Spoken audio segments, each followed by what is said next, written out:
I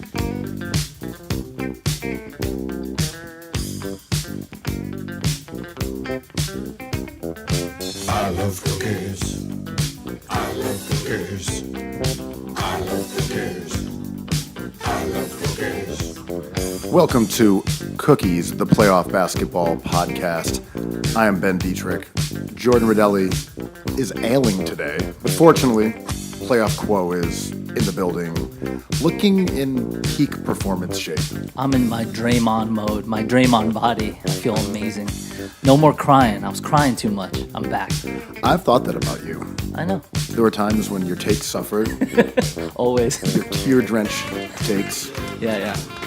But I'm glad that you've seen the error of your ways, a la Draymond Green, and we're going to get maybe 50% less hot takes, or maybe 50% more hot takes. That's right. 50% less tears. I'm back, baby. Great. And you've also dropped Baby for about the, 10th consecutive show. I'm trying to keep the streak alive, man. That's out of the way. I got it out of the way. I'm happy about that. I'm in playoff Draymond form, man. You didn't forget the baby. That's the kind of dad humor with a rap tinge that you can expect on a episode of Cookies.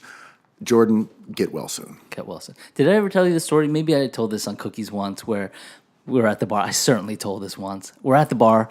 Our mutual friend was like, yo, Birdman is coming. And I was just like, yo, Birdman, that's amazing. I'm a huge fan.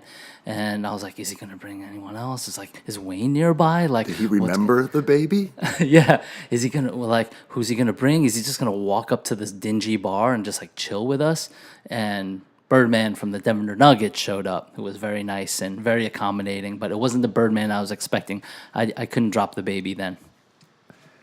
If you look at the nickname Birdman, you can't be uncool and have Birdman associated with your name. It just doesn't work. From jazz legends to the movie Birdman to the iconic New Orleans rap legend to the guy from Alcatraz. All Birdmans are cool. All Birdmans are cool. And I know you don't like to talk about this, but we got to wrap up this Game of Thrones-age Oh, my God. once and for all. But Bran the Broken is not a cool nickname. No. Bran the Birdman It would be amazing. would be sick. It's like we now crown Bran the Birdman. Weekend at Branny's, Elton Brand. Let's do this. So I'll just recap real Birdman quickly. of Asgard or whatever this Game of Thrones ended. It was fantasy fine. kingdom, Dungeons Everything and we Dragons thought would ass happen show. happened. Come on, man. You were into it. You were into everyone being excited on Twitter. Yeah, that was really my bag. I love that shit. What was going on during a double OT game, so I know where your allegiance lies. To Birdman Yeah. of Winterguard. What would be your nickname? I know you have a few nicknames in your checkered history. I know you were Benny Buckets for a while. Nightlife Birdman. That's even better than Nightlife Batman. It's actually Nightlife Birdman makes me sound way cooler than I am. Nightlife Batman's like, oh, he put up the thing and he showed up. Nightlife Birdman, it's like the Crow. Would that make I want me vengeance. and Jordo Robbins? Nightlife Robbins. Hey, I'm here, guys. You need me? Howard Stern and Robin. Yes, and any Game of Thrones questions for you? For me. From you. Oh, well, I will say this. As someone who did not pay attention to it, who dutifully tried to mute and block all sorts of words associated with the show about the flying crocodiles, I was really happy to see how disappointed people were with the finale. Oh. There was a general sense of discontent. Why were you happy? This is some Schadenfreude shit. Absolutely. Yeah. Yeah, because people had talked about this incessantly, and I don't understand what's going on. It made me know things like Bran the Broken. Birdman would be a much better nickname. And now I'm like, see, me ignoring the show was the right decision. You squandered years of your lives on this show about flying iguanas, and now you're upset about it. You got an ending that you deserved. This is a take that's been on the internets throughout this last season. The disappointment is making the people who haven't watched happy. And it's sort of just like watching a team go down in the playoffs, right? And it's just Everybody wins, is what I'm saying. right. And I mean, I can't really differentiate like off-white from white, but like Game of It's Thrones. the horizontal diagonal stripes. That's how you can tell the difference with off-white. That's right. And Other than that, it's just the fit. it's just a workwear jacket. So just a fluorescent jacket that MTA workers wear. respect though. The diagonal stripes, off-white. It says off-white. You know it's off-white when it says off-white. That's what you're looking for here. A little bit more explicit. You need to know when it's off-white. Almost like a hazard sign. It's like the anti-camouflage. Sorry to interrupt you with my Virgil Abloh adjacent takes. Go on, please. But like, how is this different than anything? I mean, Game of Thrones I think was awesome. The ending was kind of cool, actually. It was like it went through each character. It kind of wrapped as many things up as it could. We kind of predicted the big event that happened at the end, but last week's episode was the climax of the series, and that's the one that had everyone disappointed. There were a couple disappointing endings, but they paced it wrong. They were shooting up like they were doing the Kobe Bryant thing. So Bran the Birdman died in the car. He died in the car, and then he woke up, and the whole thing was a hallucination. What are people upset about? Why was the takeaway from the general viewing population that one of disappointment? What were people irked about here? In my opinion, it's like split between two ways of thinking about it. One way of thinking about it is like they betrayed the fun that we had when they introduced the rules of this show. They were like, oh, it's just going to be like The Godfather. There's going to be backstabbing. It's going to be like Julius Caesar. We've talked about this. And then the other half of people who are disappointed are like, well, we wanted virtuous endings for the characters that we like, and we didn't get that. So neither of them, it was like a middle. It was Chris Middleton, you know? It was just like neither here nor there. It was just like kind of like a jazz band or The blues Lordship band. of Middleton? Yeah, it was just like neither exciting or disappointing. It was just like it, and then it wrapped up. End scene. One theory I saw that was just a few people mentioned. I could not say if it was a widespread theory because I really am not paying that much attention. It's just whatever gets through my filtering zone.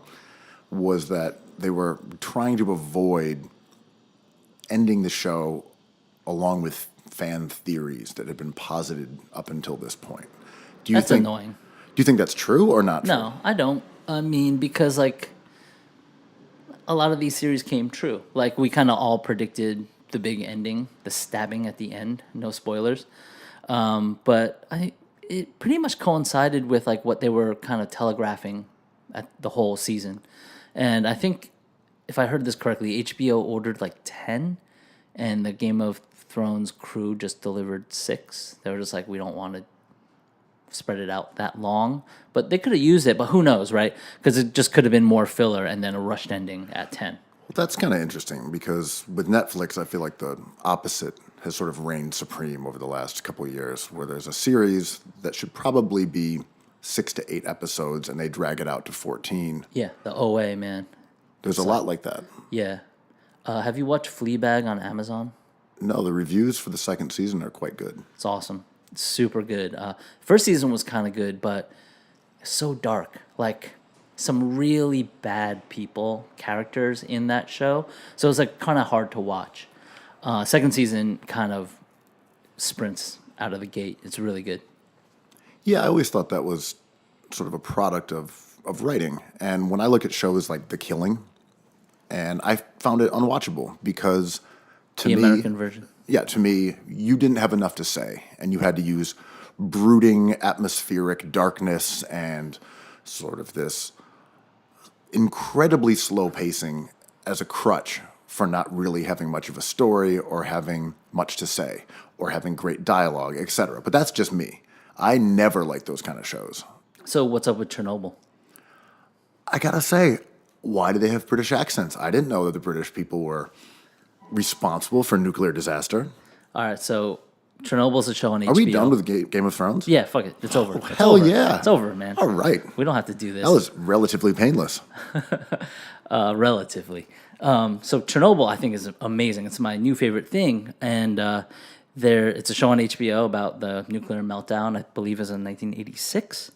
Sounds about the decade. Yeah, and in Russia, and there's an accompanying podcast that they put out with the director and how he decided to do a bunch of this, because there's so many issues, like you said, like why do they speak in English and why are they British? And he explained it just like because we decided to, but all the signage is in Russian. Like we're gonna ask you to just come with us on that. I get that. You know? And I saw it, and I understood that. Yeah. But like, it's not. Wait, I'm actually confused. Yeah. But It's not a device either. It's a totally obvious decision to make. Yeah, and you have to do it. Right. Are you going to have a bunch of only Russian actors? Are you going to have British and American actors speaking solely in Russian?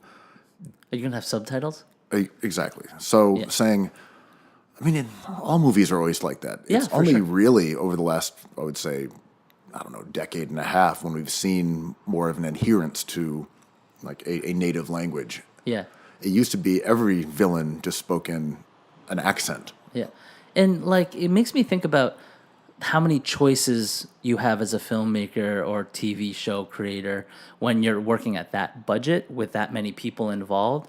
And you always think about actors that kind of like slid out of the limelight.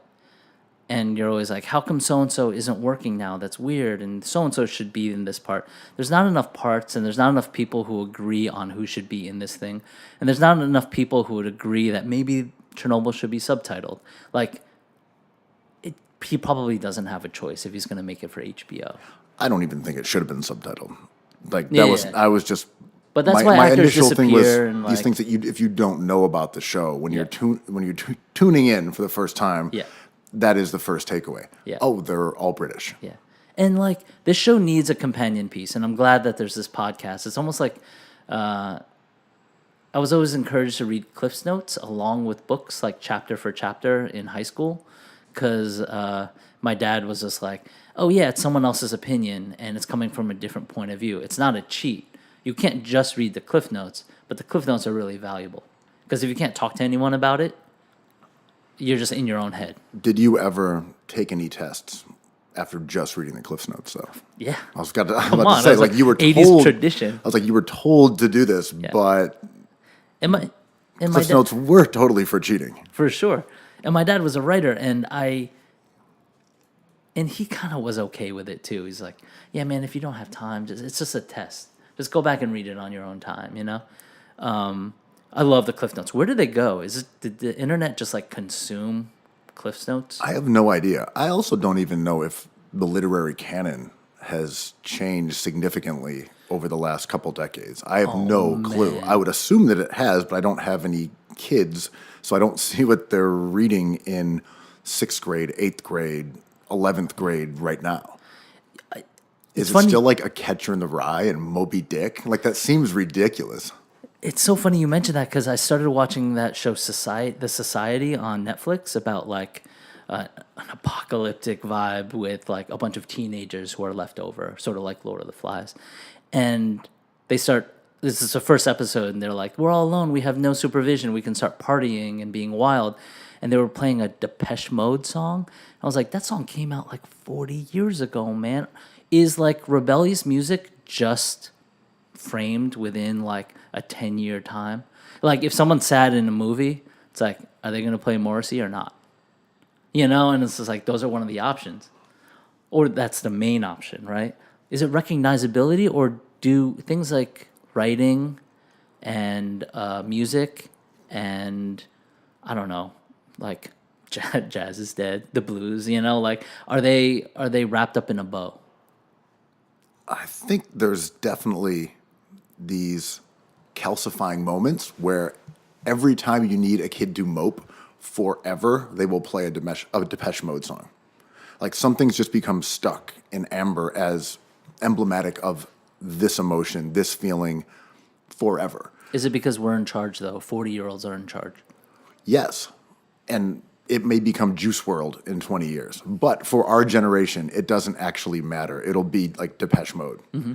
And in the same way, have you noticed like the reggae set has just stayed the same? The same. It's the same thing. I remember being old enough to have records from like Beanie Man or Sister Nancy or Chakademus and Pliers on vinyl, Super Cat, and then that reggae set just stayed the exact same reggae set.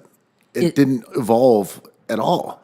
Maybe a couple new records, but in general, when you hear like the reggae set, it's those same songs from 20 years ago. When I used to play music out at night, I would ask to like do an hour at a reggae party sometimes. And I don't really know anything about reggae more than anyone else who can like name those groups, those artists that you just mentioned. And I would just have 2 CDs and just like juggle between those two because it's the same music every time. If you have Reggae Gold, Yeah. like 1994 through 1999, That's all you need. you're good forever. It's like, do you have Sham or Baby Sham? It's like, you're done. It's on there. Yeah. Yes, I will play that. And then the headlining DJ will come through and be like, I was going to play that at midnight. I'm like, I know, because it's the only jam. Or it's a jam people want to hear, you know? I mean, deep reggae, like Respect to Blazer Sound System and all that stuff. Incredible DJs. Yeah, by no means are we talking about a real reggae Yeah. DJ set. We're talking about the obligatory reggae set. Yeah, just so people want to have a couple cocktails and leave. Not for the heads, you know? Just like whatever. When we used to DJ college parties, we would, me and my DJ partner at the time, we would break it down into... What was your DJ name? What did I use? People called me Benny Blanco a lot. Look, it It's was the great. It's great. It was the It's Carlitos no Way Birdman, era. but yeah, it was right. the Carlitos Way era. It was right there. Like, come on, That's true. It's unavoidable, man. it was gonna happen. And there's probably like 100 to 700 to maybe several thousand Benny Blancos out there just as a result of that movie. If Right. you were named Ben and you were anywhere within the eastern seaboard, you were probably called Benny Blanco. Well, you have to be white, right? Well, Or Latino, because the character was right? Latino. That was John Leguizamo's character, right? Yeah, came back and, spoilers, shot Carlito while he's jumping on the Metro North. That was, I mean, shout out to actors running funny. Like, Pacino ran funny in that movie. Very harried. Very hairy with that leather trench.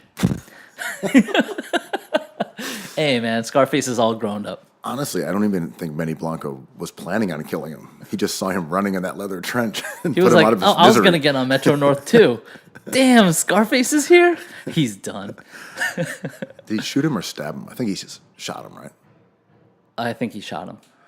Anyway, the reggae set was generally my responsibility, and it was always those songs. Benny Blanco handles it. I love the it. reggae set. My friend would do like the disco sort of 70s funk soul, and then we'd split like the rap stuff. Mm-hmm. Did you do the reggae set, or were you like the... Did you rewind? You mean like rewind and stuff?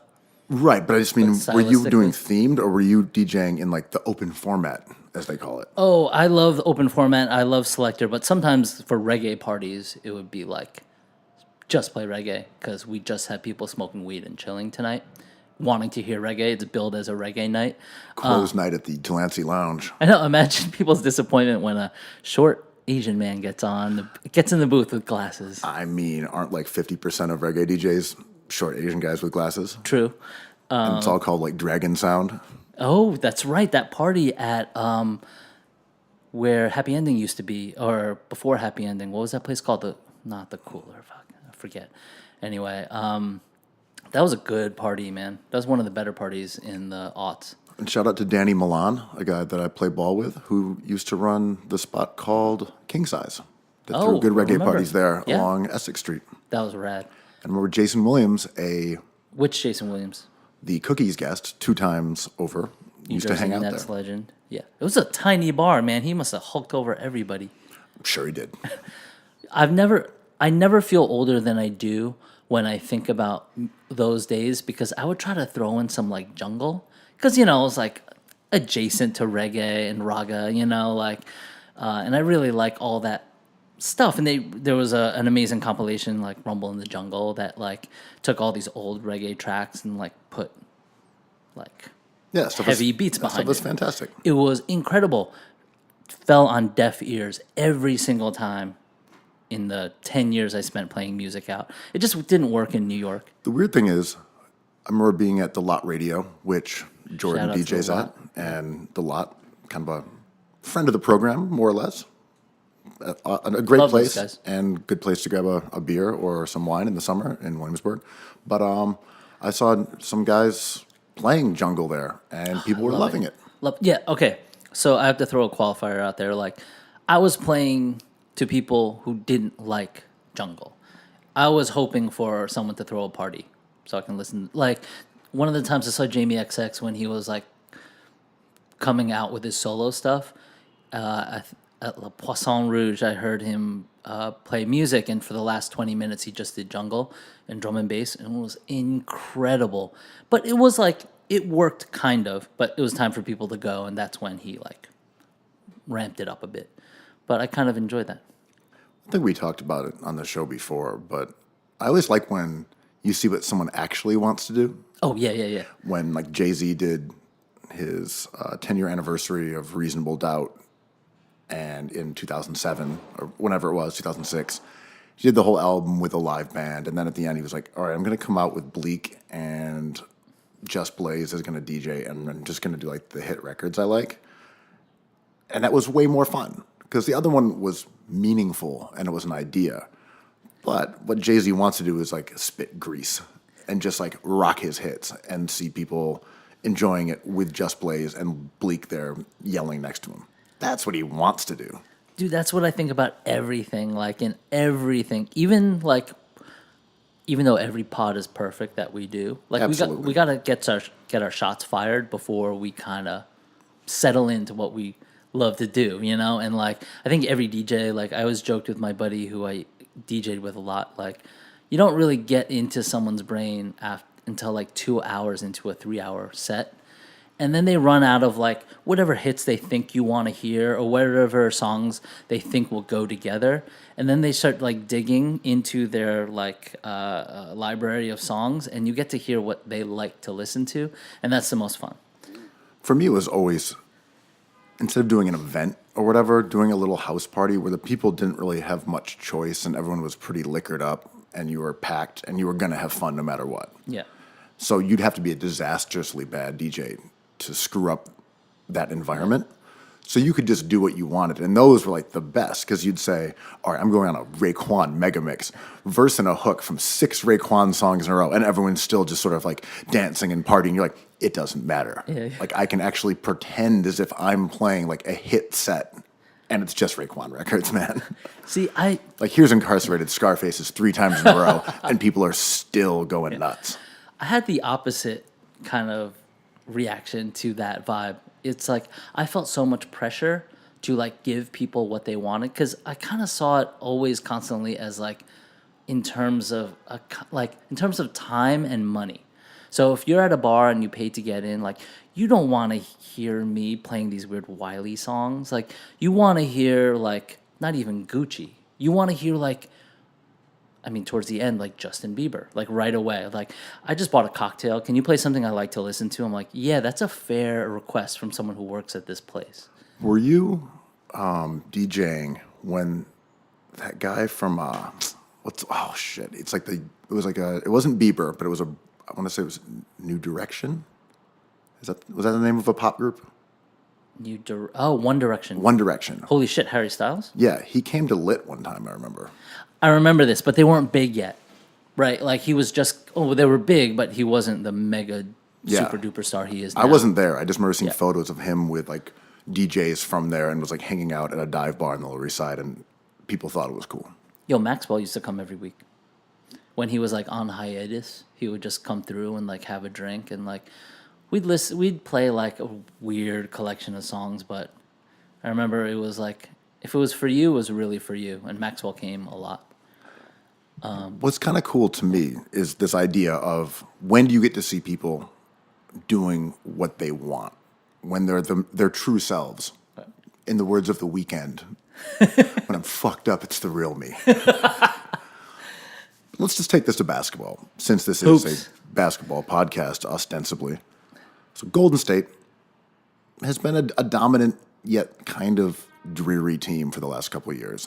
And part of that's because they're so good. They have a wealth of talent. Stylistically, Kevin Durant does not play the same brand of basketball that the rest of the Warriors do. They are dominant nonetheless, but he is such a powerful nuclear option that he allows them to slop around. And now in the playoffs, we have seen Golden State, with Durant sidelined with a calf injury, become the team that we remember from the pre-Durant era. And we're seeing Steph Curry as the real Curry. It's kind of exciting. It's a blessing, man. It's like a time machine. They even got Bogut back. You know, like it. These kind of things don't happen in life where it's like, oh, we remember the original Splash Bros. And you're right. Like KD comes to town, changes the entire narrative, and everyone's cool with it. Like in the hallway before they go out to warm up before the game, they surround KD. Like their ritual, they all jump around him, and KD does a dance. Like they embraced him as the alpha on that team for many reasons that we can go into. But when he goes down, we see exactly the thing that we recognized and like fell in love with years ago. Because to keep this 90s rap nerd thing going, as many times as they said Nasty Nas is back, he never was. That's right. But this is the Curry we remember. Yeah. He hasn't faded away, and we're watching him score 37 points in overtime victories. They're still young enough where they're the same. It's him. It's Yeah. the guy who becomes way more ball dominant with Durant out, but also moves a lot more off the ball because he's trying to get open. There's just so much more motion in general because Durant gets the ball, everyone spaces out, he jab steps, he shoots, he drives. Even if he kicks it out, it's just to an open shot. But with Curry, it's that carousel of motion where he's just sort of sprinting around the perimeter, and the defense is trying to counter that by switching constantly. And it's a very Baroque ballet of basketball. And I'm just going to keep saying words that start with B because I'm Benny Blanco. From the Bronx. It kind of reminds me of like a video game, as if like Steph Curry and Draymond Green had headsets and were talking to each other, being like, oh, you go there. No, you go there. Do what you do. I got you. You know, like it's a two-man game with them. And then Clay, I know we debate how good his defense is.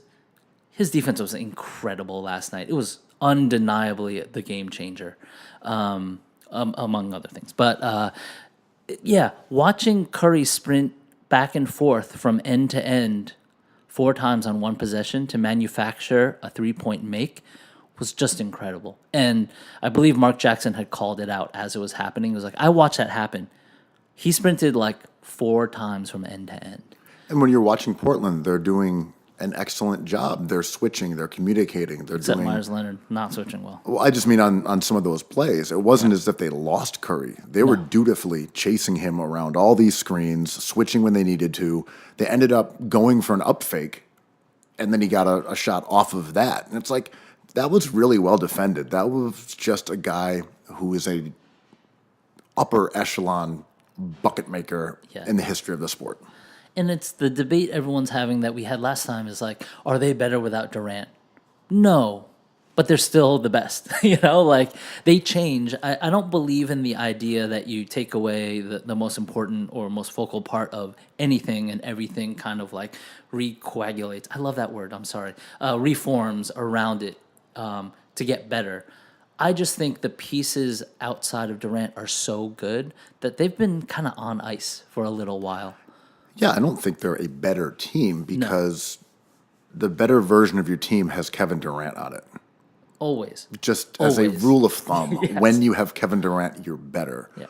But he is such a crutch that he allows you to play a less stylistically gorgeous game, which at times may be less effective. It may be stagnant. If Durant is off and he's just getting the ball and jab stepping and not shooting particularly well, then you might run into some problems. They're clearly not a better team when you subtract a top 5 player of all time. As an entertainment product, hell yes, they're better. Yeah. I don't even hate them. I mean, throwing out some stats, I think I got this right. I think they're 31-1 without Durant, and I think their point differential is 18 with Durant, and then 13 without Durant. But without Curry, they're like 3. Like they need Curry on the court at all times. Because without Curry, they don't have guards. Without Curry, they don't have guards and they don't have a release valve. I love this idea that a release valve is my new favorite thing. But he bails everyone out. You know who's my favorite, quote, release valve? The OG release valve? Chris Bosh. Oh, he was so good. Yeah, he's just waiting for you. And If things go wrong, he's got you. what was awesome about him was that he evolved in a way that we never really got to see him become the modern player that he was destined to be because of his blood clot issues. And he just had his number retired by the Miami Heat. He seems like a really awesome dude. He had a thing in New York Magazine recently. He's really enthusiastic about micro breweries. He loves beer. Yeah, he's just like a He's kind of awesome. nerdy, normal guy. But we didn't see peak Bosh really. No, we didn't. Maybe that last season in Miami, but peak Bosh was a stretch 5, an absolutely lethal stretch 5 and rim protector. And for a lot of his career, he was a sort of traditional 4. Toronto probably even tried him at the 3 at points. You know, like it was that era. Yeah. But him as the release valve started as a mid-range shooter for LeBron, and then he gravitated To the out corner. to behind, the corner, behind the 3-point line. But ultimately, him as an incredibly high IQ, great defensive player in that role of like a Brook Lopez or even a Marc Gasol would have been unbelievably good. What do you think about KG in the Boston Celtics situation? If he had stepped back 4 feet, he would have Yeah. been the best stretch 5 of all time. Yeah. But they were playing it with Kendrick Perkins, and he was shooting 19-footers at like a 50% clip. Yeah. He was used so poorly for his entire career. Right now, I would say he was the best stretch 5 of all time, despite the fact that he didn't shoot threes and played 4.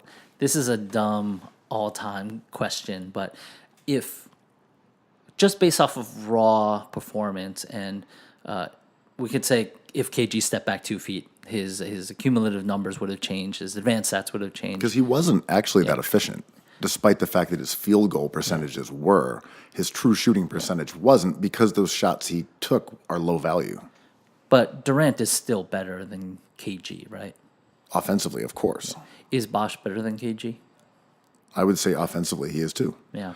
But KG, a product of his era, Yeah. he probably would have had the skill set to do the things that those guys did. I agree. But they would put him at the 3 in Minnesota.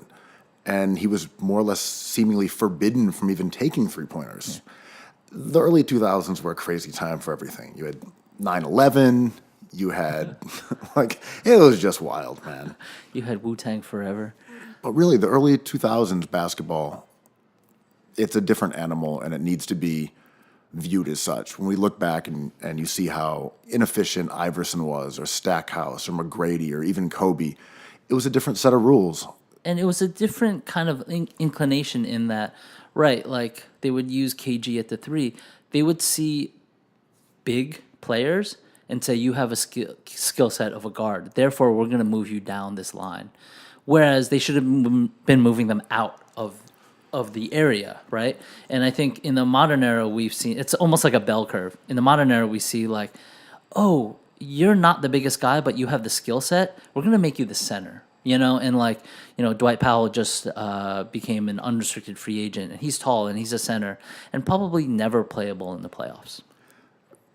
I think there's probably an oscillation here where clearly now you can say we're going to put a PJ Tucker at the center, and he's 6'4", Yeah. 6'5". I don't know what he's listed as, but I've stood next to him, and he's like a couple inches taller than I am. He's probably 6'5", and he's playing center in the NBA playoffs. Yeah. There'll probably be a pendulum swing the other direction, where all of a sudden you're having big skilled players. Well, this is the pendulum kind of happened within this Golden State Portland series, where Portland was severely outsized, where Kevon Looney was just like dominating, and you can never have Kevon Looney dominating in this series. You're just done. My man Jordan Bell was kind of like performing well, and you can't have him performing well. You're shutting down 3 other players, and I think Ramadan was a big deal, man. Like Cantor not being able to play minutes hurt the Portland Trailblazers. or he was just ineffective against one of the best teams of all time. When people are calling Kevon Looney Kevon and not Kevin, It sounds like cookies, right? you Like know the things, interns. but you know things have gone the wrong direction. When people are pronouncing his name right, that's too much Looney. And we saw that kind of at the end of last night's game, where it was like Lillard and McCollum were frantically trying to get these defensive rebounds, and there was just no chance.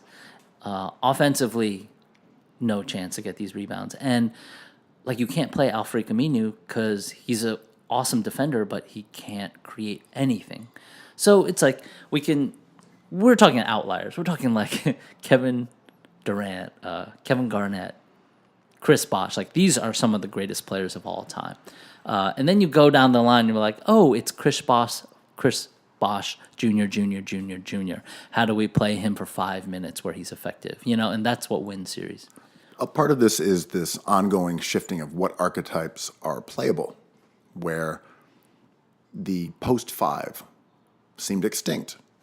But you're like, well, now at this point, because guys are going small, having a Cantor who can shoulder people around in the lane and really control the offensive glass and get easy buckets out of the post, valuable. Yeah, isolate matchups and possessions. Cantor's useful. So the traditional five is clearly not as good or as malleable as a stretch five, but there's a skill set there that can be useful for a quality team. Mm-hmm. The unitasker we've talked about, the Redicks, the Corvers, the Meeks, they're on the way out because you can stop them too easily. They can't dribble, they can't defend. They're a vulnerability that now can be singled out and it's harder to hide. And their skill set is no longer such an outlier when you can find shooting at literally every position if that's something you want. And I think 3-and-D, as useful as they are, is a little bit trending towards endangered. Because we've seen that if you can stick a defender on them... Or the definition's changing. Right. I just mean, I think you can have a guy who is not a great creator, but having someone who is a liability with the ball in his hands is kind of too easy to take out of an offense, unless you have like a James Harden. You really need a superior talent to make 3-and-D guys optimal value. In that case, they're useful. On a team that doesn't have that kind of exceptional creator, 3-and-D guys get a little bit dicey as the competition stiffens. Yeah, and I might disagree with you there a little bit because I want some team to go accelerationist and like just have 3-and-D guys. It's kind of what the Rockets were doing. Yeah. But if you look at them now, the Rockets now have 3 guys who can create off the dribble and pass on the court a lot of the time. Like they went after Austin Rivers for a reason. Yeah, but not all PJ Tuckers are created equal, right? Like you can say you want all the 3-and-D guys. Like you can say you want the Curry, Draymond, Clay trifecta, but good luck trying to find it. Like Atlanta's trying. They tried to draft that. And they might be kind of reasonably successful at it. But it's all about personnel. Like when people say, or when Golden State says themselves that they're light years ahead of everyone, I'm like, oh no, you just got the right guys because D'Antoni was light years ahead of you. Like you're just doing something that was proven to work, augmenting it a little bit, of course, to your personnel, but you got the right ones. Like Curry's an all-time great player. Yeah, so there was a tweet I saw, and I apologize for forgetting exactly who said this nonsensical statement, but someone said that Curry was the most influential player potentially of all time, but definitely of this century. And granted, the century is only 20 years old, but that's an insane statement. I'm astounded that anyone's brain could work that way to believe that Curry is an influential player. To me, he's about as influential as J.R. Smith. No, not as influential. J.R. is actually more influential. No disrespect to Curry is Knicks an legend, incredible player, but I don't understand how we'd even suggest that he's influential. You're gonna think I'm insane because I God. think that Twitter guy's right. Because come on, man, Really? Not only statistically, but I think we have to talk. We have to take the temperature of the room, right? And he changed the temperature. He cranked up the AC, man, or maybe he cranked up the heat. Like the way he plays kind of influences the way people create teams now and the way teams draft. I always think it's like a league of reverberations. Like no Kristaps Porzingis, no Dragon Bender in the top 5. You know, like we see success there. We want to copy this success because you are the canary in the mine and the canary is alive. So I think we see that phenomena in Atlanta with Trae Young, who's kind of working out, but he'll never be as good as Steph Curry. I think he is going to have an influence in the league that we're not even beginning to see yet. I just think he's a product of a changing league versus being a particular agent of change. Yes, he is an incredible three-point shooter, the best shooter who has ever stepped foot on the earth. He is an all-time great. This does not detract from me saying he's not that influential, does not detract from his greatness. I'm not saying that at all. But if we're going to talk about influence, like how is he more influential than MJ, Iverson, Kobe? Not LeBron, more, but this century, right, in the last 20 years. I mean, that does eliminate MJ, but Iverson, Kobe, LeBron, I mean, I just don't see Curry's impact having... I think he's more influential than Kobe because Kobe, I think, is a subset of MJ, who is the most influential. I think Iverson is very influential, but he's been out of the league so long that we can kind of see like the Kemba Walkers kind of not really have the grip of the league's imagination, you know? And LeBron is kind of an outlier, I think. He's influential not on the court. He's influential off the court. And it makes me think of a band like Joy Division, right? Like very influential band. A lot of bands like Interpol, like really like goth, new stuff, dance music. All these bands. There's a whole list of bands that are influenced by Joy Division, but where Joy Division's real influence is T-shirt graphics, right? Like they kind of ushered in a new era of hipster streetwear. And shout out to Peter Seville and all their design stuff. But, like, it's the influence that you're not really seeing immediately that will kind of have... I just look at Curry as an outlier. And I think his success is a product of a sort of global interest in three-pointers and an understanding that three is worth more than two, that goes from high school to the collegiate ranks to pros to international, et cetera, et cetera. But I would say...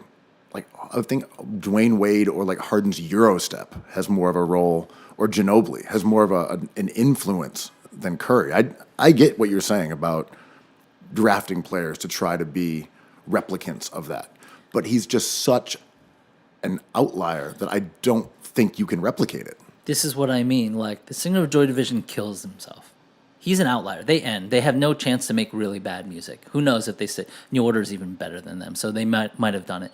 But like, I think the effect of Curry isn't that there's going to be another player that looks as good as him. The effect of Curry is going to be front offices being like, what did they do and how do we find that lightning in a bottle? We're always going to be searching for that because that is peak efficiency. And I think peak efficiency will be influential forever. And there's teams that are smart that might never get there, like New Jersey, Brooklyn, another smart Philadelphia. If they have, the Hinkies of the world, whatever. I was gonna say no shaming, but I'm sorry if Hinkie was still there.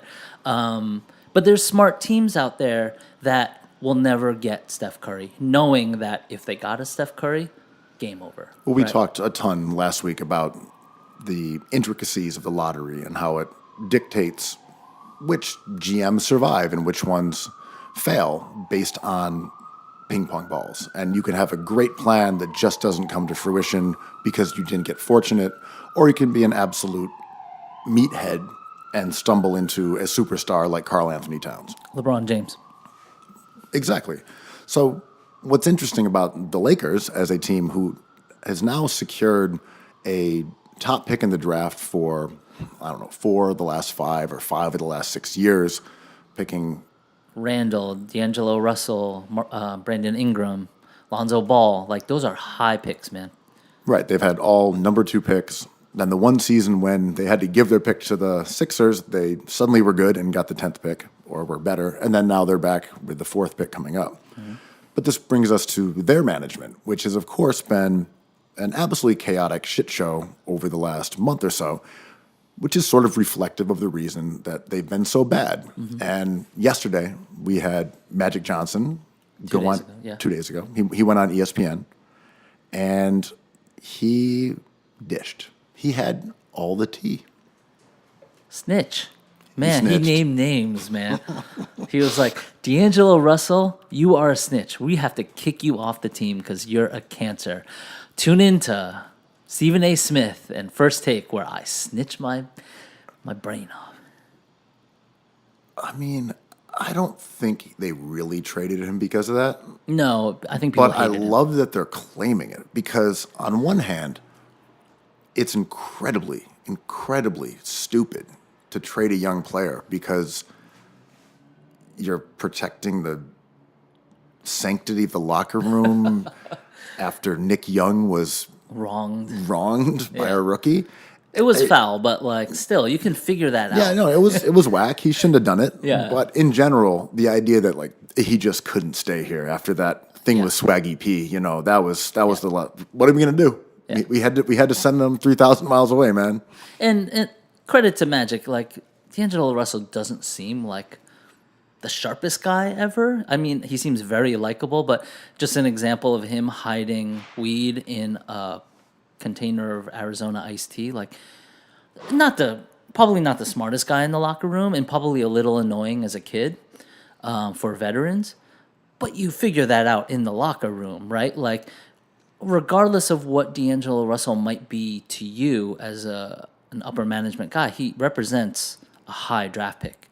So you can't just dump him. He represents value, cost, and you can't sink that yet. My thing is just, you can say you traded him for a different reason. You don't even have to bring up the fact that he wronged Swaggy P. And Magic, in his ESPN interview, was like, well, we had to trade him after what happened with Swaggy P. And like, Quickly, he was like, "Oh, that was done, so move on." like, And I'm why "What?" would you even bring that up? Just, do you feel like you fucked up and you traded someone who became an all-star and now you have to retrofit a reason? It's okay. You traded him. You were trying to move money off the books. That's all you have to say. I was looking for a big fish, and it didn't quite work out. And even at the time, you said, "Oh, well, he wasn't a leader." Like, you came up with some nonsensical reasons for trading him, and just said, instead of just saying, "Yeah, it was a salary cap move."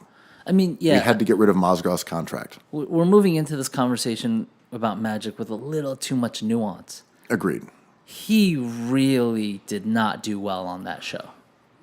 So It was a disaster. all right. So what do you mean? What went wrong for the Magic Man? Well, he went on the Stephen A. Smith show with Max Kellerman, First Take on ESPN, and kind of like stated his case, but came out with a lot of venom and immediately started pointing fingers at why he had quit. Which was Rob Pelinka, not only discussing that Magic wasn't present in his job and therefore they didn't have success and leadership, he also started telling people outside of the NBA, like his business partners, that he was doing a bad job. So Magic claims, allegedly, that was damaging his reputation at large, and he had to quit because it was a disrespectful situation by someone he gave a chance to, Rob Pelinka, who's never been a GM before. But, like, how did Pelinka snitch? Because all these things happened, right? Like, D'Angelo Russell was dumped with a contract. Randall was given away. Probably the most optically bad thing, Zubac, after having a few huge double-doubles. and being a young, cheap player with some talent on a roster that is basically being groomed as trade pieces. Yeah, for Muscala, which wasn't the worst piece to get, but not at that cost. And during the interview, Stephen A. Smith was like, well, we're friends, but I can't let you go. What about Zubac? Like, you just gave him away for nothing. And Magic's like, but what is he doing? And he's like, well, he's 23 years old. And he's like, give me his stats. And this was the disconnect.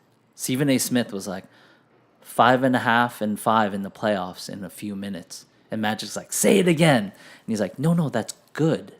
Like, you want that off your bench, right? Besides the obvious here, which is that these are companies worth $5 to $3 billion that people are insisting be run by people who can't do the job. It's a surreal environment. I've said this analog before. Take the top 30 brain surgeons, and like 15 of them you are like just poking around with a chopstick.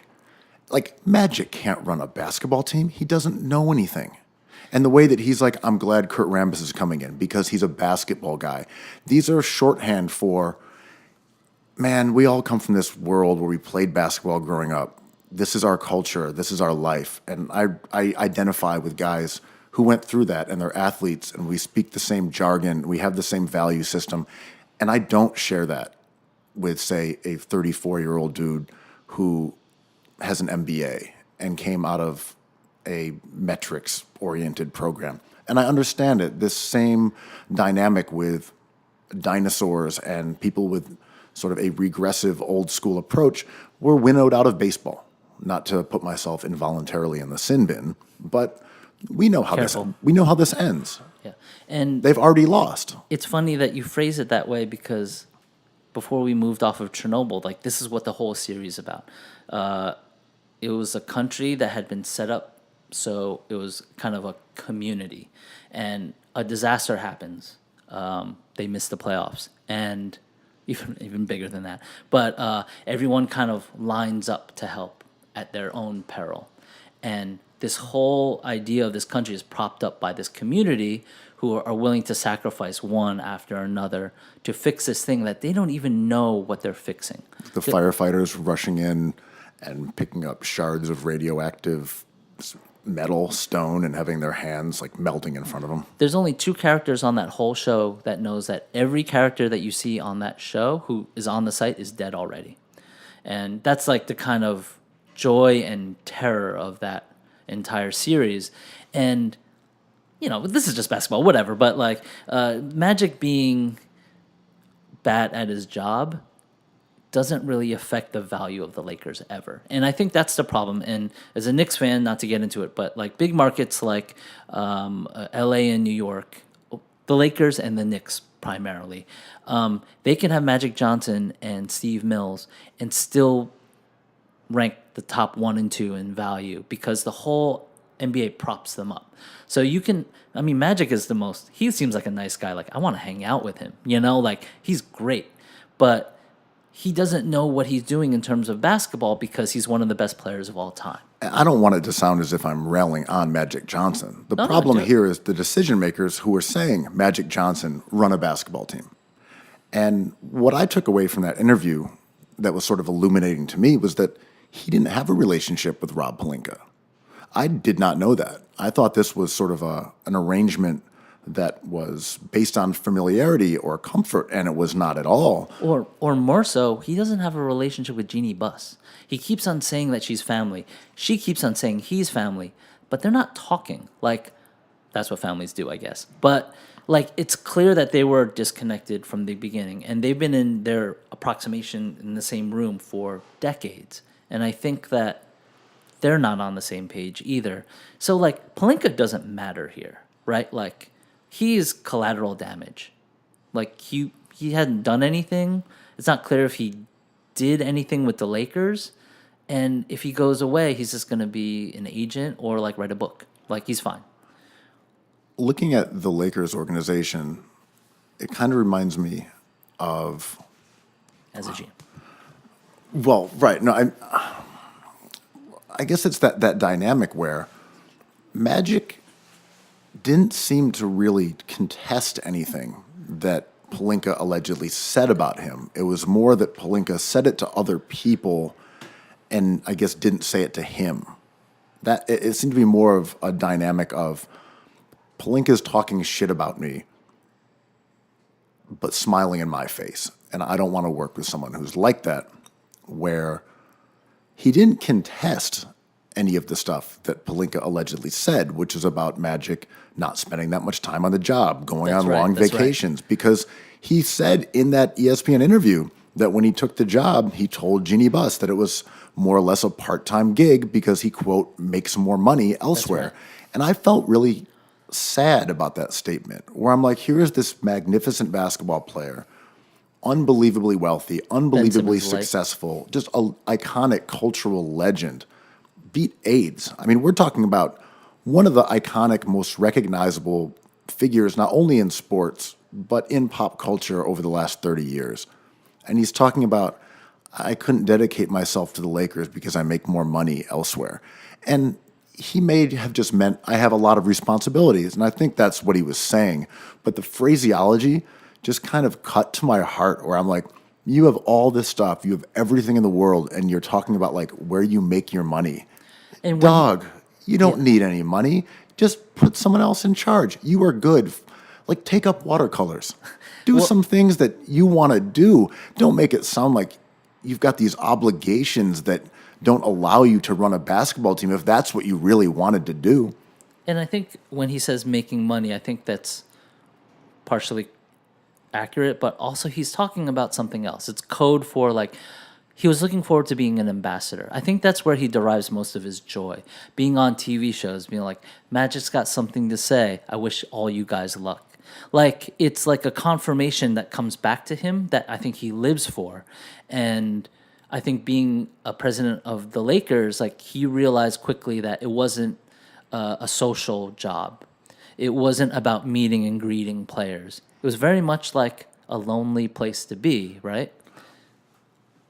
I think looking back, that moment where he said, I want to work with Ben Simmons, and the Sixers are like, no, you can't. And everyone's like, wow, look at this tampering guy. And he's like, hey, man, I thought he was a young guy, and I liked him, and we're both like big, and they compared us to each other. We're both power forwards, and I can't even say that. We both can't shoot.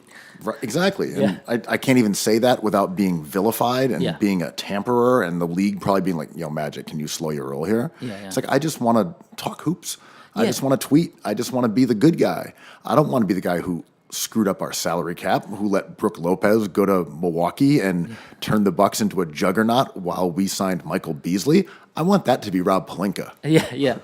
And I think like we all, well, a lot of us, as we watch that go down, get it, right?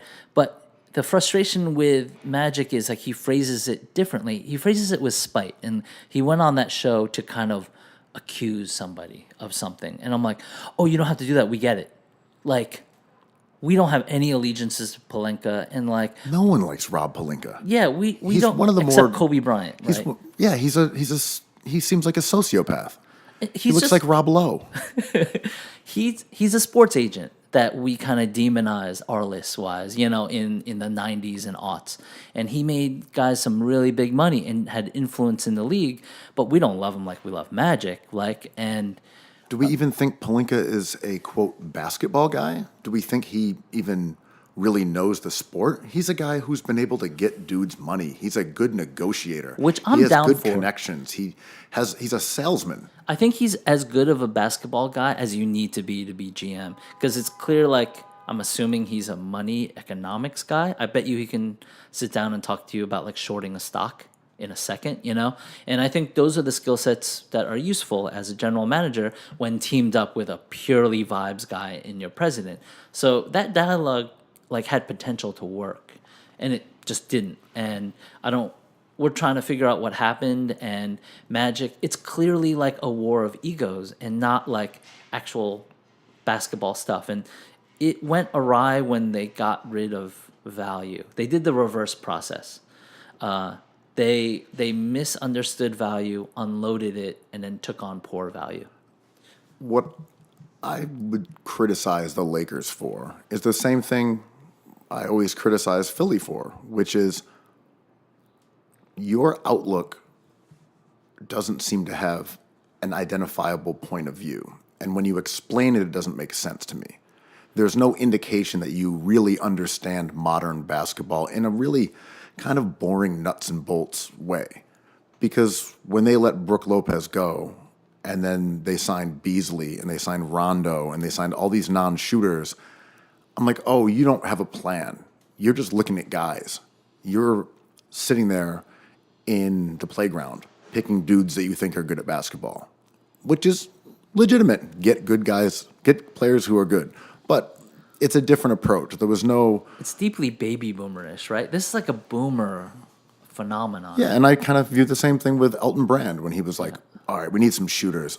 Tobias Harris, he's good. Get him over here. What's his shooting percentage? Woo! Okay, get him. And, you know, we didn't... Looking at Toronto's struggles a bit, just to keep me on my Sixer shit for a moment here, because Jordan's too ailing There's to no get here cop here. and arrest me. Seeing Toronto struggle and not look that good is making me rueful that Elton Brand fucked up the Sixers season by not having one playable backup center or one guard. It's really obnoxious because the Sixers were, as you said, they were better than the Raptors. They were a better team. They would be playing better against the Bucks. I think Philly, with a good backup center, might have beaten the Bucks. And Bucks are really good, but Philly with a backup center and a couple mediocre guards was good enough to win a title. And with Durant being questionable for the finals, I'm like, I don't think we really understand Kawhi pulling up lame. the gravity of how Elton Brand bungled this season down the deadline in the buyout market. If he had picked up Tim Frazier and kept Mike Muscala, I think the Sixers go to the finals with a chance of winning. It was that close. You're right. This should not be understated this offseason. Elton Brand fucked this up because the Sixers could have won the championship. If they had traded from Conley instead of Tobias Harris, chip. Yeah. It was right there. And look, if they can bring back Jimmy, Ben, Joe, even Tobias, who's a good player, solid. He's good. Let's go He again. does not work that well in terms of getting you more ball handling. He's not a good Cap space defender. doesn't really fit. But it's okay. It's fine. Yeah, it's he's a all good right. player. He's got value. He's good. But It's also insurance. you can bring that team back, and you can do this the right way next year.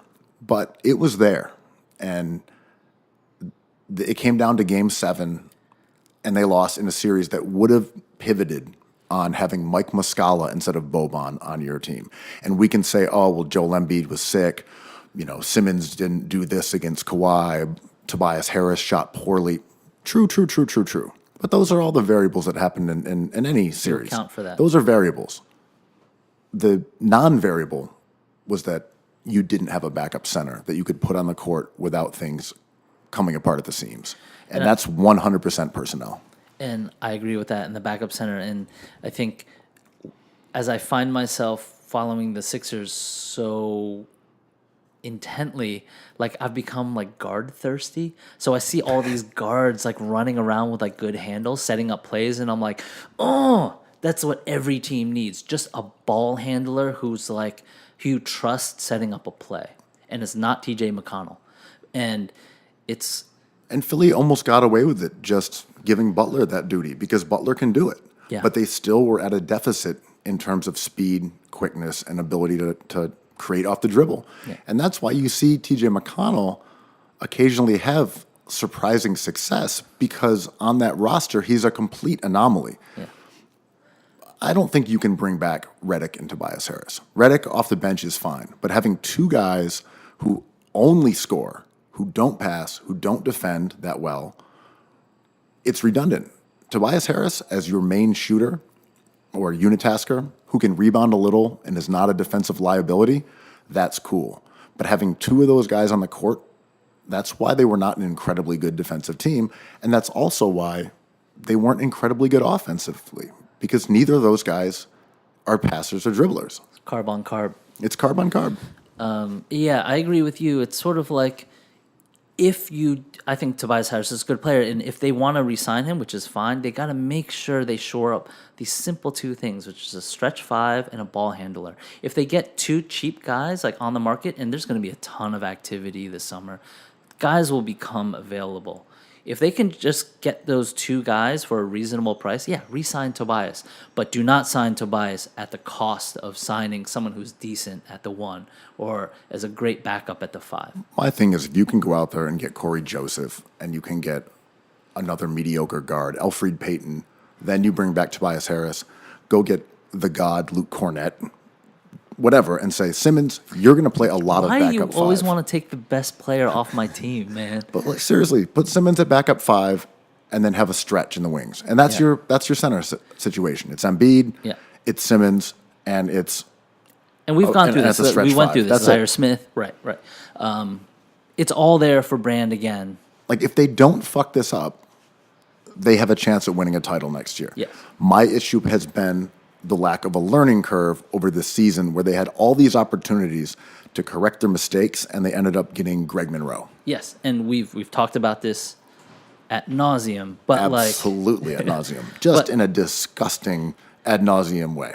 But the take today, I think, is we should not let Elton Brand off the hook, because as we're seeing these series play out, and we're seeing Toronto, and we're seeing whatever Portland is doing, shout out to Portland, who had a better than expected season, like, it's there for the taking for the Sixers, and it's on Brand for the Sixers should be playing right now, in my opinion. I think people are going to say Elton Brand did a reasonably good job because Jimmy Butler was the right move, and Tobias Harris is a solid player. I think that move is getting more scrutiny now because he did not play fantastically in that series. And He's always been the same guy. always been the whatever. same guy. Yeah. And they gave up quite a bit to get him, etc. But he's going to get mixed reviews for the season, which I think is fine. Yeah. But it is unquestionably true that his stubbornness in refusing to get a guard at the deadline and trading guards away is the reason, no shaming, that the Sixers aren't playing. It is 100% on him. Well, like, it's as we talk about, like, where teams invest cap space, and like now that the Trailblazers have been eliminated, there's chatter today that they're going to supermax Damian Lillard. So I guess the details are, if he's on contract for another 2 years at $62 million around, he's probably going to make an All-NBA team, right? There's 3 teams. He's probably going to make one of them after that shot he hit. Then he qualifies for a $191 million 4-year extension after those 2 years, which leaves him at age 34 in Portland. I think teams like Portland and Philly have to look into, like, the rest of Sounds their like you're a stars. little skeptical that Portland should be paying that sort of contract to Damian Lillard. And I would say to this, what's their alternative here? Well, before you try to read my mind, which is No. kind of correct. I know you're going here. You never believe in paying anybody. No, you have to do it. You have to pay him, but then You come out with your little calculator. I'm sorry. my huge calculator, huge, enormous calculator, and you my say, backpack size don't, and you say, calculator. don't pay him. Inevitably, don't pay him. Well, my question is, like, is he, knowing he's a smart guy, knowing how great NBA teams are built, would you ask him and be like, hey, you're coming up on a supermax, and if we get you, we probably have to let go of CJ or, like, restructure around you. If you want it, you can have it. Will you take $10 million less? Like, Yeah, might as well ask him. right? And I think Damian Lillard might be the kind of guy being like, yeah, I want to play on a contender. This was fun. So you're saying he's a sucker. That Chris Paul I sucker. mean, Chris Paul took the real money. At the end, right? So, right. But later, I mean, I think Lillard's going to be he's a type of player that depreciates well. I think he's going to be able to come up on another huge contract. But that's a lot to invest. Like, you're coming up on John Wall kind of territory. But these are just the new numbers, right? Yeah, I and mean, you this have to is do what it. it is. Harden gets paid that. John Wall gets paid that. Lillard's going to get paid that. If Durant actually wanted money, Right. he would get paid that. But The Supermax is a different beast, though. it is a different beast, and, like, you see the troubles that Washington is having. Like, I forgot his name, but they tried to hire one of their guys back as head coach, and he turned it down, or GM. And I don't think He was never taking that job. No. That was clearly just negotiation fodder. Yeah, for sure. Yeah, I'm going to leave Denver and go to the Wizards. Fuck out of here. Hey, man, Yeah, it if sounds you- like a great deal. DC's a wonderful place, man. I love seafood, though. If I still ate seafood. Yeah, but like Denver, the 5th youngest playoff team of all time. You have an What are you a eating in super- Denver? you've- What are you eating in Denver, though? Rocky Mountain clams. What are they called? Oysters? can't. Oh, that's not all you're eating. That's it. It's every meal, Rocky Mountain oysters. Oh, again? Can't get enough of these. But I mean, you have to do it, especially after what Lillard did and this postseason in the first round. But that puts him in a tough situation, right? I feel a little bit. I mean, I get it. You have to do it. You have to do it. He's their superstar. He's a top 8 player. I feel a bit of sympathy for Lillard at this moment. Despite the fact that we roasted him for his, quote, good shot, his 37-foot step back. Which wasn't his fault. Which he made, but now everyone's like, that was a great shot that he's never replicated or taken again over the last couple weeks. Despite the fact that he struggled shooting, didn't get back to his bread and butter, the old half-court heave off his back foot. Well, at the end of regulation last night, he had the chance to do it. Tie game. He had the ball in his hands, and he did not take that shot. He drove to the hoop. Mistake. Yeah, should have launched that 37-footer. Take the 37-footer when you get the chance. Every time. But Lillard's been roasted for playing fairly poorly. There's some explanations of injury. Separated rib. Right, a delicious injury. And I get that. But also at the same time, this is an unfortunate product of the elevated expectations that came along with having a huge first round against the Oklahoma City Thunder. And we've had this a couple years in a row with Drew Holiday was, anointed the most underappreciated player, god, point guard, until he wasn't. And the year before it was John Wall, who you were just discussing. It's a rite of spring. Yeah. A point guard shows out in the first round because there's 16 teams playing and it's happening over a week. Someone gets hot and plays above their typical threshold and we crown them as the king of the playoffs. And then they go back to being who they are and we're like, never mind. Yeah. So that kind of happened to Lillard. But also, we saw how those playoff brackets were set up. This was inevitable. Yes. The way it worked was Golden State, Utah, and Houston were all on one side of the bracket. The other side had the Spurs, the Nuggets, the Thunder, and the Blazers. And honestly, man, if Paul George is hurt and Dame doesn't go batshit crazy, OKC might win that series. It was a kind of a pick 'em. Or Denver. Denver, they won in 7 games in the last minute. For them to be viewed as, why are Portland here getting swept by the Warriors? Man, someone was going to come out of that bracket. Would you rather have been the Spurs? Right. Was it OKC? Everyone was getting annihilated who came out of that side because the 3 best teams, maybe in basketball outside of Milwaukee, were all on the other side. And this is like kind of a conversation that we love to have. It's like, does this system kind of always favor bad teams? Because now the Trailblazers are sitting at home and their management is looking at signing their guy to a supermax. And they're at a disadvantage, right? Because they're not in the draft with a high pick. And they have aging veterans who now they have to retain because they've had visible success. They've gone through like 2 rounds. So as the owner of that team, you cannot deal. Like Lillard's on your team forever now, which is a disadvantage a little bit, right? Like you're almost better off. I don't know. Like you kind of have to balance the future versus the moment because you're better off getting eliminated and restructuring that team early, like in the first round.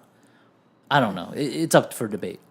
We've seen teams trade players who are superstars in the face of a franchise to avoid giving them that supermax salary, which makes them very difficult to trade and chews up, 40% of the salary cap. It's an insane commitment to a certain player. And we've seen Blake Griffin get moved, and we've seen Boogie Cousins get traded before that contract kicked in, or he would have signed that contract, but he hurt his Achilles tendon. Anyway, it did not quite have the effect that the league may have wanted, which was to encourage players to stay. But maybe that's what we're seeing in Portland or in Washington, and there also are downsides to it. But if we look at it in the sort of parabola of teams getting good and then getting bad, would that be a parabola? Would it be a... I don't know. I'm not really good at math, but that arc of I like that bell curve the thing. bell curve, exactly, of being a shit team to an elite team, and then going back down to being a shit team. Just this sort of wave-like pattern of that Cyclic. It's a cyclic thing, yeah. These contracts sort of work because if you have that superstar that's worth it, you're probably good. You lock him in, then you're kind of probably starting to hit the downslope. But in the NBA ecosystem, that's cool because it means you're a success. For sure. And Portland is a good example. They're not a great team. They're not going to win a title, but they made it here to the Western Conference Finals. They have a superstar. As a product, you got to be happy with that if you're the NBA. Portland, good product, winning team, some playoff success, have a face of the franchise who's a superstar, and then now let them gradually go back down the curve to being a bad team in 4 or 5 years. Yeah. As long as they have Lillard, they're going to be pretty good. And that's the kind of rotation, or I guess crop rotation, that the NBA has the lottery set up for. So in a way, this might actually be effective. And when you're a team like Sacramento who says, we're actually not good with Boogie Cousins, we got to cut him loose and start this thing over, it's tilling the soil in a way that kind of makes sense. Yeah, I agree. And there's multiple ways to do this. And I think, just want to keep going with a farming metaphor. well, it's like it mirrors what Washington had to go through this decade so much because they have those two awesome guards, right? Like Lillard and CJ kind of reminds you a little bit of Wall and Beal, even though they're kind of the same age. Beal is really young. They're just the same team. Yeah, pretty much, right? Two really good guards, other moving parts that kind of circle around, some free agents who are okay. They're kind of the same thing. And it's a workable thing. They hit on the Nurkic trade with Plumlee, and they came up on that, and now they have to probably eventually invest in Nurkic. Is he going to do Ramadan every year? I don't know if Nurkic does Ramadan. I assume he probably does, but he might not. Is that discrimination if you are a team and you're like, we can't really sign him because if we make it far in the playoffs, he can't eat or It is drink? absolutely discrimination to say it publicly. Right. It could be an actual concern. I don't know how devout Nurkic is. Maybe he's over there eating, Delicious hummus and like ham hocks. Yeah. I just don't know what his beliefs are. But I mean, you still roll with Nurkic. You give him what his market value is. But I don't know. Like at all costs, you have to avoid the purgatory thing, or maybe not. Like as a fan, I think you do. But as ownership, like you said, maybe you're just a successful team for a long time. if you're ownership and you say, my goal here is to win a title, but it's not my only goal. I like having a good team. I like going to the games. I like people in the city being excited about it. I like having a star that represents the city. I like Damian Lillard here, man. He is our guy. We ride with him. I want him to go down as the greatest member of the Blazers in history. And I guess there's a metric for that. It's just gate, right? It's your season ticket purchases. But it's also what the owner wants. If you're an owner who says, I am thirsty for a chip, and that's all I care about. Prokhorov. The rest of this, the rest of this doesn't matter. I'm willing to take the abuse of trading off all of our guys and starting over again, like the Marlins owner or whatever. It's just like trade them off and start from scratch, and we'll try to win a chip again and whatever. They won 2 championships. I don't want to go in the sin bin. Why'd you do this to me? Go on. That was my fault. I set you up for the SB. But that's probably not what the typical NBA owner wants. They want a chip, but they want to be good. They want to be relevant. They want to enjoy ideal, owning right? a team. The ideal is to be good for a long time with a chance at the chip. The ideal is to be Houston, right? And the process was probably only embarked upon because it was a hedge fund group. You can explain to them how this works in economic terms. And Hinkie used to work for the same company as Mitt Romney. Like, he comes from the same background as those guys. He can coach it in the language of depreciated assets and sloughing off payroll and all the vile things that have destroyed America, but apply it successfully to an NBA team. And I think that's like a misconception with people. Like, like Charles Barkley who hate metrics and think it's like people like me with huge calculators and backpacks. It's stockbrokers. It's like the guys who you play golf with. Those are the guys you can hire. I mean, of course, it would be cool to have nerds around, but like typically we think of like metrics as a movement that's buoyed by a community that is like not cool or like reclusive or like plays video games and stuff that's easy for jocks to make fun of and isolate. But we're really talking about the hinkies who are just like numbers guys, stocks guys. And I think in America we really value rich people. But there's something a little In different vibe, though. we value them in vibe. Where what I dislike about the basketball guy, basketball people idea from athletes is that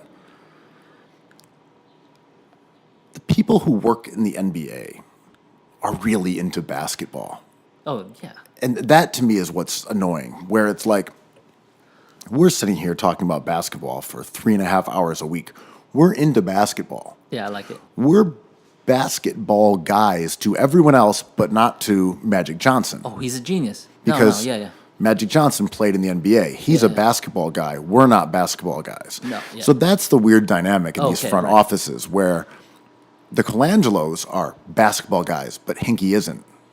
Why? right. They didn't play in the NBA, but because they've been steeped in that culture that is tied to athletes and the league itself, and Hinkie is an outsider who comes from finance. But clearly, Hinkie was obsessed with basketball. Ben Falk doesn't work for a team, and he writes about basketball like 3 times a week. Yeah. He is entrenched in basketball thought and theory.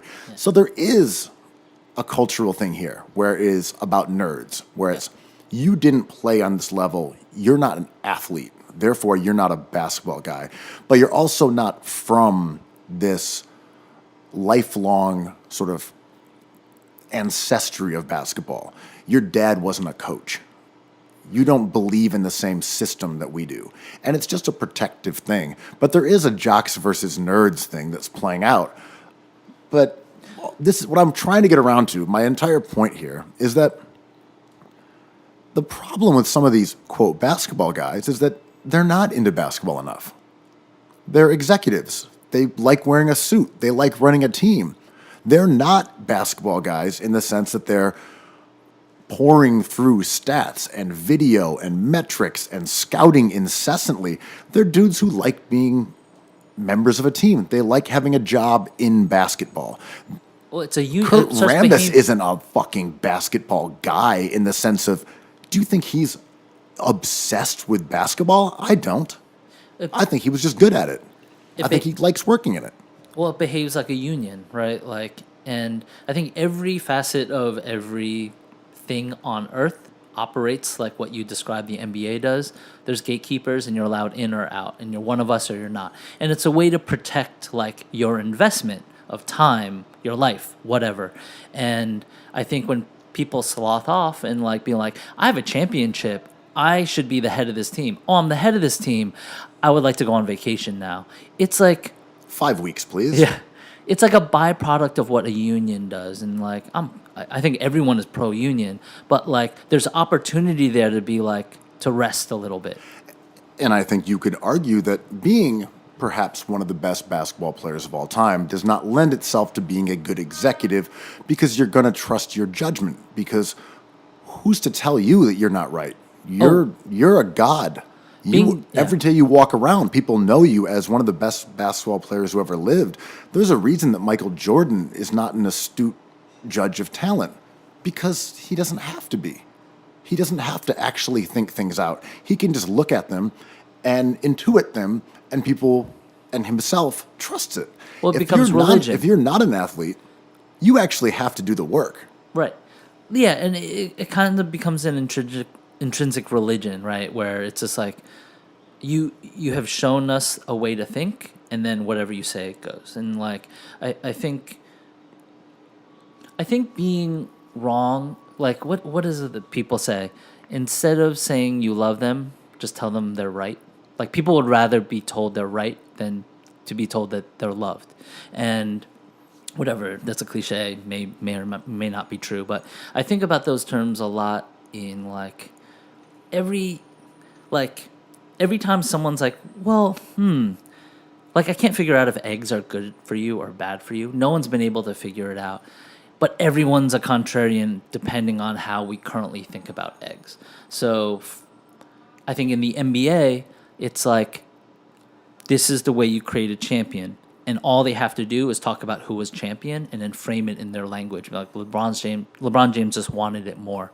And a nerd might be like, oh no, he's good at 5 things. So you have to surround them with other things like Matthew Dellavedova. But you have to go out and get a Dellavedova. That becomes like contrarianism that drives people nuts. And they're like, you're just a contrarian. You don't know what I've been to. And it's like, no. It just clicks like a mechanism. So a nerd might have no stake in the game as like, I once had glory on the court once. But they're just like, oh, we recognize why you're good. Like, to risk being in the sin bin, like Joe Morgan always hated analytics, but he was one of the best second basemen of all Charles time. Barkley falls under the same category. He Yeah. was a guy who metrics say was the best power forward of all time. Conventional wisdom now puts him, behind Duncan, behind Karl Malone, behind all these guys. Metrics loves him. Yeah.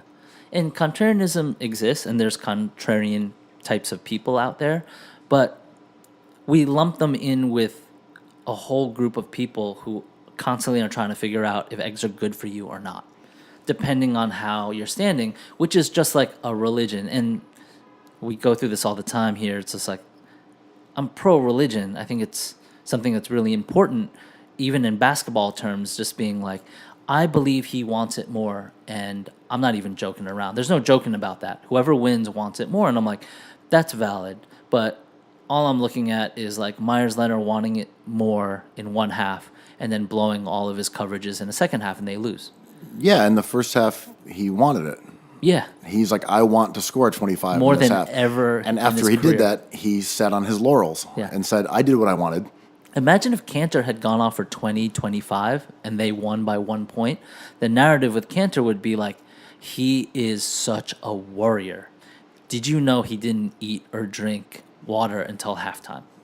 Well, what you were saying before about this idea of just internalized belief, and that's sort of what the Lakers mystique is. That's what basketball guy is about. It's belief in those things that you just said about wanting it more. And guys who are winners and guys who are losers and guys who are chokers and guys who are clutch. Those are part of that lore. And it all goes back to before we had access to the kind of numbers, to the sort of It's all film, technology, right? Technology. It's religion.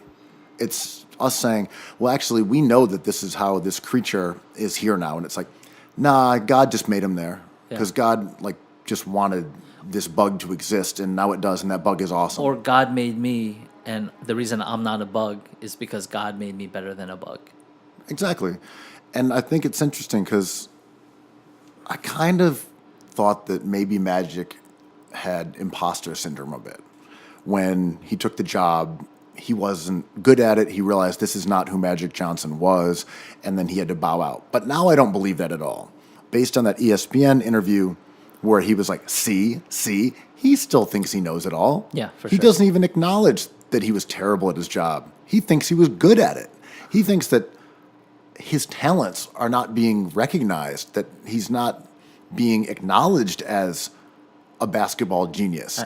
He's doing that thing where the most famous politician in the world does, where he does something wrong and it's like, you're a backstabber. It's like, oh, but you did that thing wrong because the backstabbing doesn't matter. It's like, I'm surrounded by backstabbers over here. Snakes around me. I'm in a pit of vipers over here. It's like, but you signed that thing into action. It's just like, I'm saying backstabbing. They're saying that I went on a 5-week vacation. Yeah. But, sir, you were on a boat for a month and a half. Yeah. Fucking backstabbers over here, just sniping asps at my heels. Yeah. It's like, sir, you didn't make the playoffs. Oh, you snitch. God, I need someone loyal around here. And I think the joy of teasing Magic Johnson, who I find really charming on Twitter, is we're we get it. We get what he feels, right? Like, I think everyone can relate. It's like a very human thought. Being like, I didn't make a mistake. I could have done everything. You didn't give me enough time. You stabbed me in the back out the door. Like, you didn't talk to me enough. You could have just come to me and said something. But like, everyone saw this result in the beginning of the season. Like, Yeah, hire a GM with imposter syndrome is all I'm saying. yeah. Don't hire the guy who believes in himself that much. Right. And like, there's religion both ways, you know? There, like, the way we talk on this pod is like a way of thinking that like we love to joke around about. One of my friends says like, it's no longer religion if the person can like joke about it. Religion is not funny. Like, it's something people take very, very seriously as their identity. I think like I'm very willing to not rely only on stats, but hey, man, it tells a big story. And Well, we're talking about sacred versus profane. We're talking about spiritual versus science. These are all very traditional but combatants in the marketplace of philosophy and thought. And it's just happening in basketball. it happens in basketball so much to the point that me and you talk about it for 3.5 hours every week. Like, it's the joy of this whole Intolerable, really. When you think about it, just a tremendous waste of our time and in particular, our listeners' time. It's come across my mind. But then again, when you do it, you do end up with the perfect pod. No flaws. We're just like the ideal version of ourselves. If there wasn't a man down, it would truly be a perfect pod. But on a sick day, We're always pretty close. the Warriors are always better with Durant. Cookies. Cookies.